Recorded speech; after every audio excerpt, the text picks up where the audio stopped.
Welcome to this edition of the Million Dollar Mastermind podcast. This is where we pick the brains of high achievers from all walks of life and get their hard-earned, real-world insights on winning. I'm your host, Larry Weidel.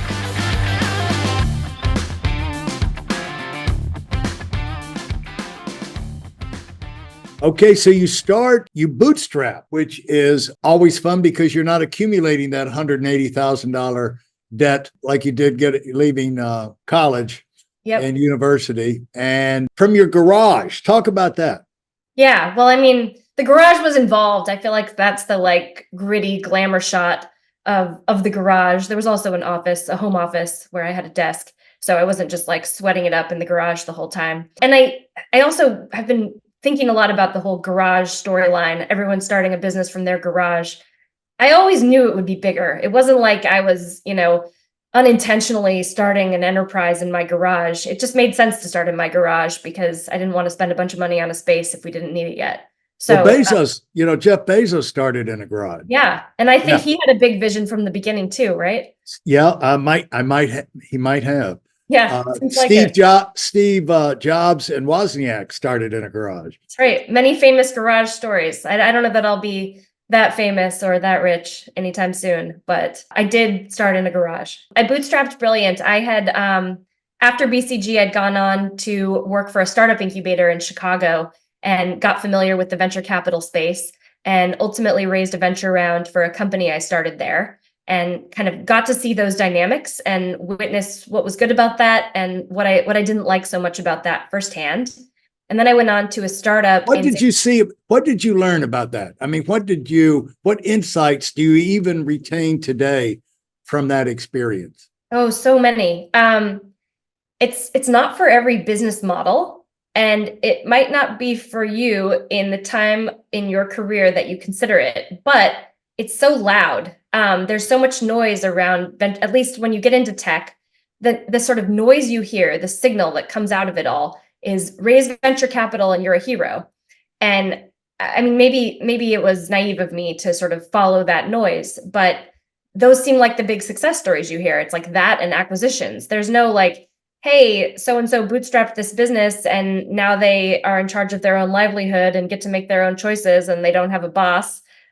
So I think that's the glitz and the glamour to me, or it was at the time, where it was this is the path. If you want to start a tech company, you got to raise venture capital. But the flip side of that, I think, is typically when it makes sense to raise venture capital, it's because your business model can't be profitable out of the gate. So you have to raise money. And the thinking is once you get this thing really big, it's going to be really profitable, but there's going to be this period where it's not. And that's why you need so much money. That ends up being a big shot to take. The binary outcome issue, where, whatever percent of these companies that raise venture capital money just completely fail. And a much smaller percent of them continue to survive and thrive and ultimately get acquired. That ends up being a pretty interesting bargain that I think a lot of founders don't consider because, I don't know, we're optimists. And you go take that round and you're sure you're going to be on top of the world and you're going to be the next Steve Jobs. And most of them aren't. And so you go it relates, maybe you can tell me I'm wrong on this, but to me, it relates to when you start out in anything, you don't know what you don't know. And that's why, the rationale behind doing this podcast the way I do it, which is kind of bass-backwards and convoluted, is I don't know what people don't know that are listening. You don't know. Yeah. But I do know that if we talk about a variety of things, maybe we'll stumble across something and they'll hear something. It'll say, oh, yeah, I never thought about that one before. Yeah. And it's a way of... It's a slice of life. Yeah. But, the same thing, it started out in any business. I used to tell our managers, because, we in financial services and we're opening up offices and training managers like McDonald's, except, they get a financial services office instead of a McDonald's. And I said, I just can't wait for you to accelerate through the system, get a team in place so we can promote you out. You can get your own office and you can begin to find out how stupid you really are. Because then when you come back into my full-timer meeting, you're going to pay attention, And right now you're sitting in my office looking at me like, what a dummy I am making all these decisions, but you have no idea the context. And so I'm looking forward to you getting up to where you can realize what you don't know. But the trouble with raising money that you see time and time again, especially in the software space, is that people spend the money on the wrong things. They haven't been in it long enough to know where to spend the money, and then the money's gone, Yep. And you have to sort of plan on raising that next round and that next round after that. You're not taking that round and using it to get to profitable, because you've also made this bargain that you're going to try to get so big. When you take these rounds, you're trying to, 5, 10x your investors' money, and you're trying to do it in a compressed period of time. So you got to take a big shot. And again, I think that can be great. I just don't think that's for everyone, and it's not for everyone at any particular time in their career. Like, maybe you don't want to have a binary outcome after 5 years in your 30s, or whatever point in time you have chosen to make this kind of decision to take venture capital. Yeah, maybe you haven't been in it long enough to know the cause and effect thing of the decisions you make and the things you're doing, what kind of returns you can expect. And maybe you need to get a little further down the road before you can narrow that in, and maybe not run up so much debt before you get that kind of experience and that knowledge and the track record. Yeah. And so you started why did you come up with the name Brilliant? That's awfully audacious for a small girl who's a coder from a small town. Brilliant. I had started a few other companies before Brilliant, and I had spent so much time trying to come up with the perfect name. And I'd created a prototype of what Brilliant, the original Brilliant, might look like as a sketch. And I just threw the name on there, and it stuck. And it's been, I think, a fun name and a fun brand. It conveys positivity and sparkles and happiness. And this is a positive business to be in. Like, you're dealing with fun stuff. You're bringing people's brands to life, and you're creating emotional moments, magical moments for your clients and their clients. And I think spreading happiness to some degree in a world of work, which I think needs a little happiness. Well, I think you made a great choice there, because that's the whole idea of the gifting enterprise, is to put the extra sparkle in there. And so I don't know that you could have done a better job on the only time I regret it is when we make a mistake. In the earliest days, it was me who had made mistakes, and I would have to call someone up, and I would say, "Hello, this is Millie from Brilliant. We've made a mistake. Can you please help me?" And the sort of lack of humility there felt always kind of awkward when trying to recover from an error. I'm sure those were few and far between, so we tried. What did you do right from the beginning? What did I do right? Oh, man. What did you do right? It's a great question. I think I found a great segment to focus on. I found this segment of the market that was unloved, I would say. Old and unloved and archaic on a lot of levels. And I came in and I had the blinders on. I had no idea who the good competitors were. So I didn't look at that. But what I did look at were all the bad old experiences. And I believed that I could do better and just sort of went for it.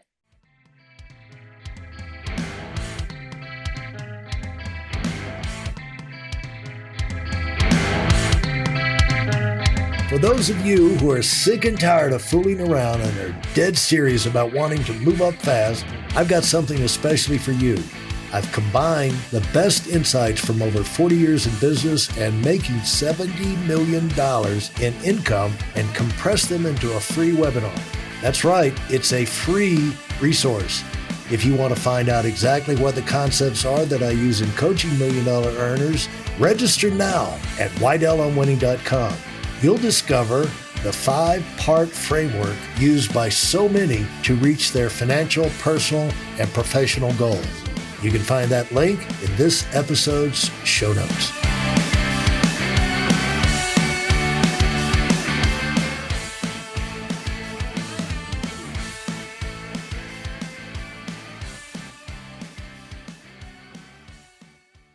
how much testing did you do, or research, due diligence, more or less, did you do to reach that conclusion where you said, this is a go? Not that much. I had a couple concepts I was looking at. One was in the parenting space for young parents. I had a 6-month-old baby at the time.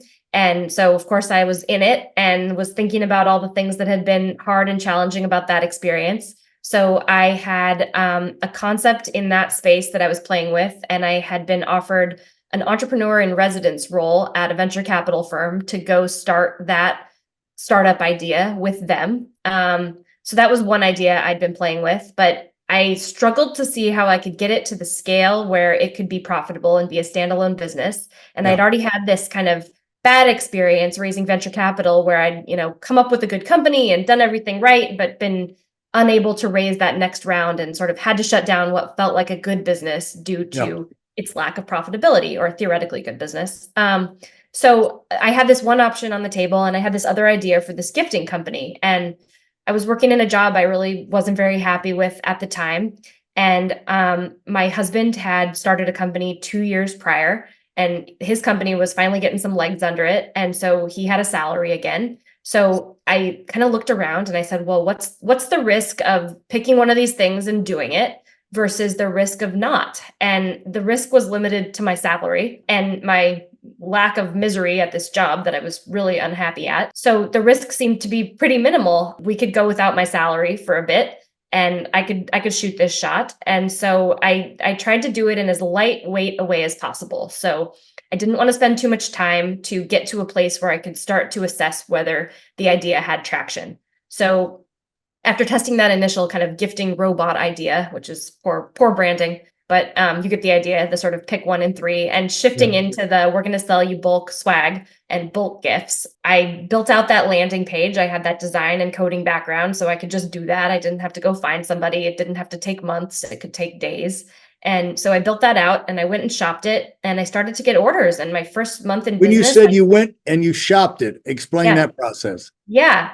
Well, so I had my own network in San Francisco from my, previous 4 years working in the city in the tech industry. Network meaning friends who had businesses? People I had encountered who had businesses or were business adjacent or worked in companies. So basically I sent emails to them all and described what I was working on. And the old saying, if you want advice, ask for money. And if you want money, ask for advice. I asked for advice because I wanted money, but also advice. I would have taken advice, and I got both. So in my first month in business, I did about $50,000 in revenue. I got enough orders to kind of blow my mind. What was your first orders like? My first order was I had an angel investor named Cyan Bannister. Cyan, shout out if you ever hear this, who did a big order of holiday gifts for her network of founders. And I think she spent about $30,000 on something like, I want to say 300 gift boxes of really cool bespoke stuff. There was like a roll-up leather tech cord organizer and a water bottle and a treat from like a custom maker, like a San Francisco chocolatier. And I packaged them all up myself in my garage with crinkle paper, and my hands were all cut up. I probably should have worn gloves. I didn't know. And made them beautiful. And I have all these pictures of it. And it was, the very beginning where I began to believe that this was an idea that didn't totally exist. And the way I was presenting it was compelling to people who knew things. And I think she was doing me a favor, perhaps, by taking a chance on me. But also, I think I did a good job. And so it went from there. And I expanded out beyond my network pretty fast because, as you know, your friends will do nice things and do favors for you, but strangers are a lot less likely. So I started cold emailing, and I just went on LinkedIn and I came up with the job titles of the types of people who I thought would be good clients for us. And I wrote them emails describing what I did and definitely overstating our capabilities, which has been a theme in my entire career. Always try to get a job that's just slightly out of reach and throw your way into it as quickly as possible with your feet to the fire. I got responses from CMOs and VPs of marketing and VPs of people. And honestly, my mind was blown because here I was, just this person with a landing page and a garage, which is actually a pretty good thing to have if you're in San Francisco. A landing page and a garage and an idea in an email. And I'm getting these meetings in San Francisco with tech companies who think what I'm selling sounds pretty good. It just went from there. And I think one thing I did right was probably not realizing what a big space I was playing in at first, until I got enough traction to begin to feel like I had some confidence. Because I think it would be very easy to talk yourself out of shooting your shot if you realized what you were up against. Now, explain that. I mean, now I look around at our competitors in the space and I see a ton that I admire, and I see some where I'm like, oh, we should do that, or they have this great feature, or they do this amazing thing, or damn, what a good campaign. I wish that had been ours. And at the time, I think I was able to somehow see the world such that there was a very obvious place for me, nobody in it, to come and just try to do things a little bit better. And my idea was to reduce decision fatigue by making it easier for buyers of gifts and promo products to make their choices. So I don't know if you've ever shopped for a promotional pen for your business, but a lot of times the experience is I'm going to look at 9 web pages of 100 pens each, and I'm going to start to see stars because they all look kind of equally bad. And which one of these pens is actually going to be awesome? But actually, there is like one really awesome pen. Well, there's 5 to 10, I think. And so for most clients, we can point them to the best pen, and we can reduce that decision fatigue. And that was always the heart and soul of the business, which was a trusted sidekick. We call them our creative partner, who will know your brand, know your goals, and really just make your life as easy as possible when you're ordering gifts and dealing with all the logistics. And then that we would have the tech platform and the fulfillment capabilities to back that up. Right from the beginning, how big did you want this to be? I mean, you like winning. And as we know in life, you grow or you die. You can't, that's the trouble. It is the trouble, isn't it? Yeah. You start this thing and then you can't okay, I'm going to get it. You hear people say, I'm going to get it up to a certain point and then I'll be happy. Yeah. It doesn't work like that. Yeah. No, that's true. That is so true. I had a friend at the time who was a partner at Google Ventures in San Francisco, and she was super smart, Yale grad, won't hold it against her. And we were talking about what we wanted to do next. This was before I started Brilliant. And she wanted to go raise venture capital and start a tech startup. And I was telling her all about how I didn't want that. And I remember at the time saying, as big as I'd want it to be would be about 100 people. She said, I'd like to have 1,000-person company. We were sort of talking about scale. And so we're at 100 people. We're a bit over 100 now. We're about 110 people at Brilliant, 8 years in. And you're totally right. I definitely want to keep growing. And that is a huge part of winning. This is the sickness that you have. That's right. That is the sickness. But the thing is, it's a good sickness. It's the sickness that drives the world. I don't know why. If you get too contemplative, you sort of are like, why do I feel this way? This makes no sense. But yet. No, it's because of your innate intelligence. You know that. Here's what you know. You know that if you keep doing the same thing, you're going to get bored. Yeah, and that's then right. Your mind is going to want to start something else, and then you're going to get sidetracked, and then things, the first thing's going to go down. Then you'll have to fix it. I think you're describing ADD also, but yes. But you're smart enough to realize that growth is the answer. It doesn't have to be astronomical growth every year.